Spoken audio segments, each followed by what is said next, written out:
जैसा कि हमने पिछले एपिसोड में देखा था कि युनचे के पास हेवनली पॉइजन पल मौजूद था, जिसे लेने के लिए 7 ग्रेट ग्लैंस उसके पीछे पड़ जाते हैं। युनचे उनके लाखों सोल्जर्स को मौत के घाट उतार देता है, लेकिन इतनी ज्यादा पावर इस्तेमाल करने की वजह से पॉइजन पल की पावर खत्म हो जाती है। तो युनचे उस पॉइजन पल को निकलकर पीछे मौजूद खाई में कूद जाता है, जिससे उसकी मौत होने वाली थी।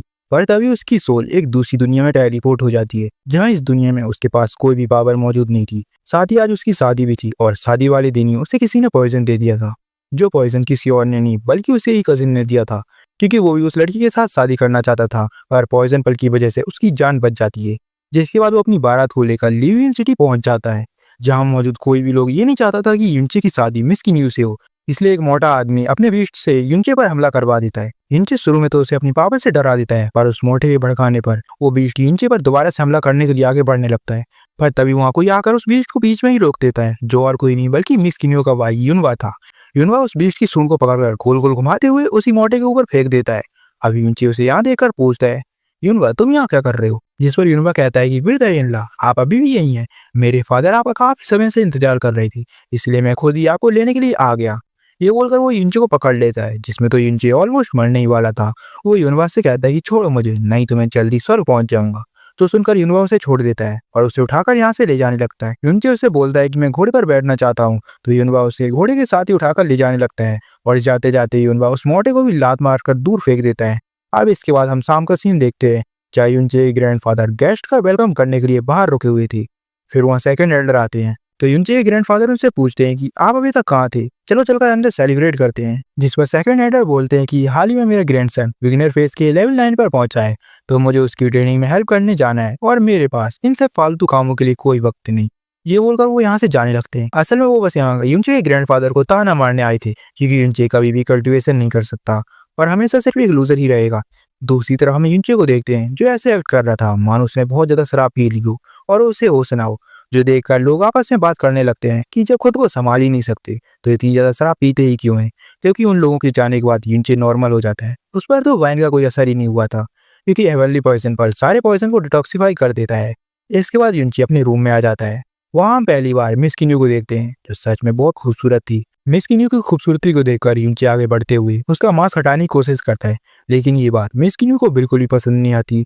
वो अपनी आइस पावर एक्टिवेट करके युनचे को दूर कर देती है, पर युनचे भी हार नहीं मानता। वो दोबारा कोशिश करता है और इस बार उसने मिस किन्यू का मास्क हटा दिया था और उसकी असली खूबसूरती को देखकर युनचे ठगियों की तरह बिहेव करने लगता है।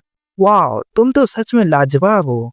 साथ ही वो मिस किन्यू को इम्प्रेस करने के लिए उसी की पावर के बारे में बताने लगता है कि तुम लेवल 10 पर पहुंच गई हो और तुम आइस क्लाउड पैलेस की टेक्निक्स को प्रैक्टिस करती हो, साथ ही साथ तुम्हारे पास प्योर आइस हार्ट भी है। जो सब सुनकर मिस किन्यू बहुत ही ज्यादा हैरान हो जाती है और कहती है कि मैंने तुम्हारे बारे में जो भी रूमर सुने थी तुम उनसे बहुत अलग हो।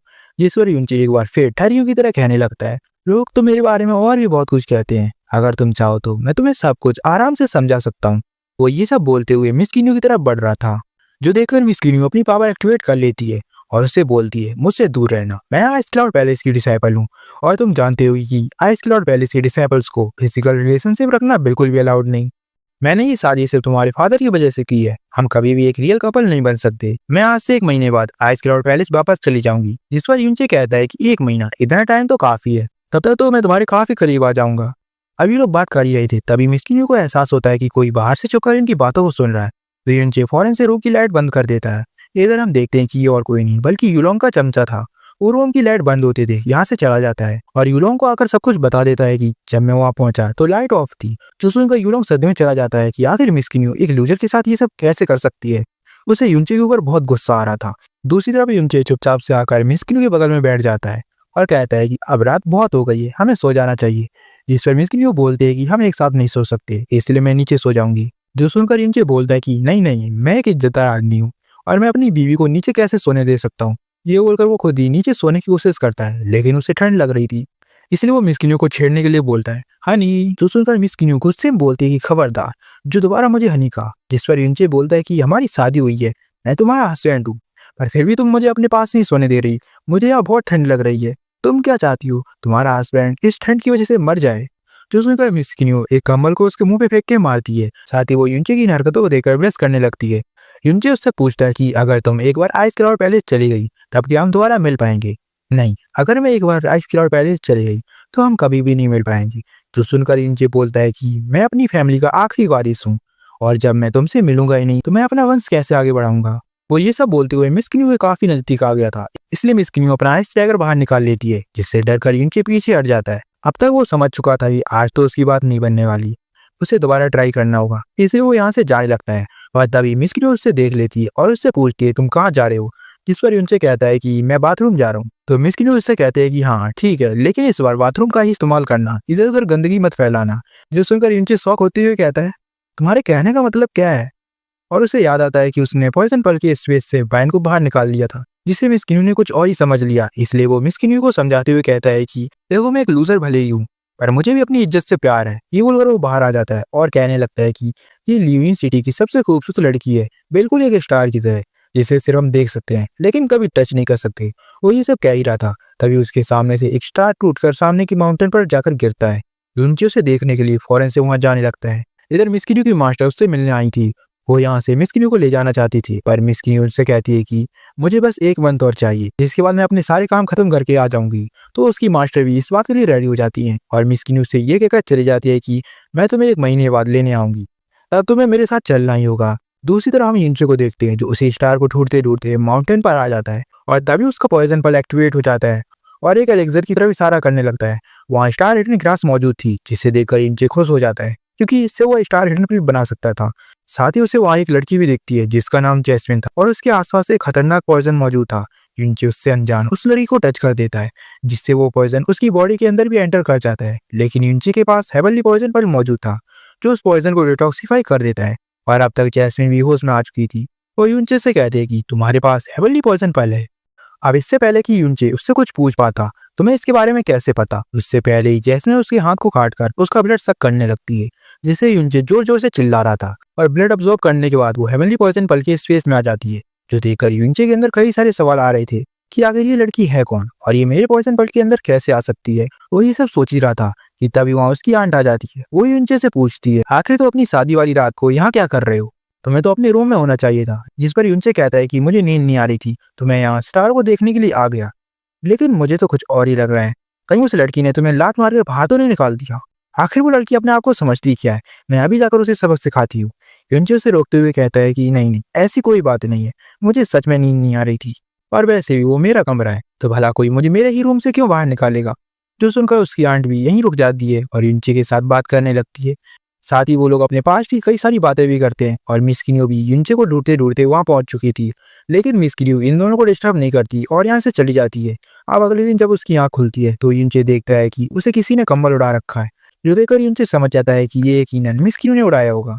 जिसके बाद वो घर के बाहर आकर जोर जोर से चिल्लाने लगता है, हनी जल्दी चलो, हमें ग्रैंडपा से मिलने जाना है, अगर तुम मेरे साथ नहीं चलोगी तो ग्रैंडपा नाराज हो जाएंगी। जो सुनकर मिस किन्यू अपने कपड़े चेंज करके बाहर आ जाती है और यूनचे के साथ ग्रैंडपा के पास आ जाती है।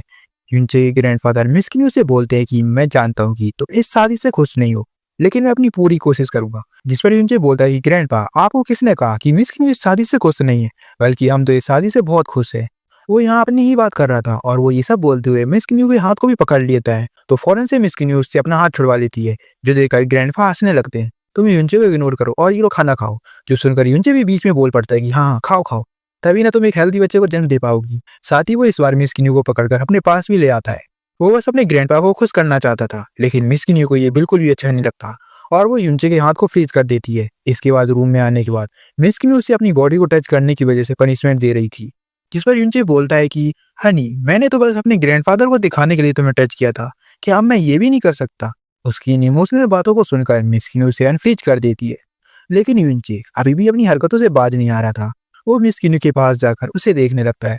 जब मिस किन्यू उसकी तरफ देखती है तो यूनचे एक प्यारी सी स्माइल दे देता है, लेकिन मिस किन्यू के गुस्से को देखकर वो फौरन से अपना टॉपिक चेंज करते हुए बोलता है कि जब आज सुबह मैंने तुम्हारे हाथ को टच किया, तब मैंने गलती से तुम्हारी पल्स को टच कर लिया था और मुझे पता चला कि तुम डेली 3 बजे अपने सपनों से जाग जाती हो। तुम्हारी बॉडी हर 2 मिनट में ठंडी पड़ने लगती है, जिससे तुम्हारी बॉडी में पेन होता है, और जब से तुमने आइस क्लाउड टैक्टिक्स को प्रैक्टिस करना शुरू किया है, तब से तुम सही से सो भी नहीं पा रही। मिस किन्यू उसके मुंह से अपने बारे में ये सब सुनकर बहुत हैरान हो जाती है और उससे पूछते हैं कि तुम्हें ये सब कैसे पता। जिस पर यूनचे एक जगह छुपते हुए कहता है कि मैं ये भी जानता हूँ कि तुम्हारे पीरियड्स अब नॉर्मल हैं। उसे लग रहा था कि मिस किन्यू से पीटेगी, लेकिन मिस किन्यू कहती है कि बाहर आ जाओ, मैं तुम्हें नहीं पीटूंगी, पहले ये बताओ जो कुछ मैंने कहा क्या वो सब सच है? तो मिस यून कहती है कि हाँ ये सब सच है, लेकिन आइस क्लाउड टैक्टिक्स की प्रैक्टिस करते वक्त ये बिल्कुल नॉर्मल है और टाइम के साथ ये प्रॉब्लम ठीक हो जाती है। जिस पर यूनची बोलता है अच्छा तो तुम्हें ऐसा लगता है, तो फिर आइस क्लाउड पैलेस के लोग बाकी के सेट के मुकाबले कम क्यों जीते हैं?